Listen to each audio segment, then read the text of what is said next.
सामंत माझ्या लाडक्या मित्रांनो आणि मैत्रिणींनो, स्वागत आहे तुमचं सर्वांचं मोनाबाईच्या या छोट्याशा मिनी ब्लॉगमध्ये।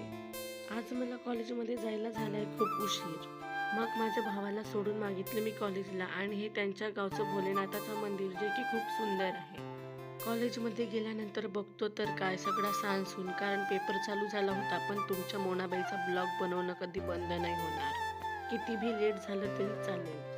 पेपर वगैरे झाल्यानंतर मी आणि माझ्या मैत्रिणी निघालो बस स्टॉपकडे जायसाठी। बिचाऱ्या पेपर लिहून एवढं थकले की त्यांच्या थोबाडावर 12 वाजलेले आहेत, बघू शकता तुम्ही पण।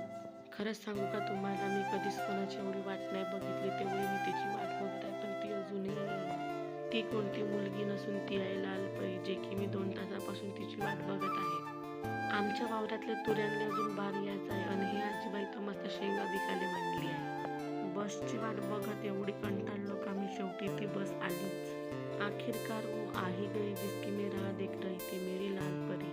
आणि गर्दी एवढी आहे का मला इथं पाय ठेवायला सुद्धा जागा नाही मिळत आहे। मग गडचिरोली आल्यानंतर मला मिळाली सीट, पण आता काही फायदा नाही। पण जाऊ द्या, 5 मिनिटाचा प्रवास सुद्धा सुखाने काटायचं असतं। बरोबर बोलली ना मी? नशीब चांगले होते का गडचिरोलीच्या बस स्टॉपवर आल्याबरोबर चंद्रपूर बस मिळाली।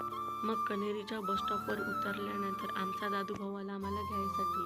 तर भेटूया नेक्स्ट मिनी ब्लॉगमध्ये। Bye bye, Tata.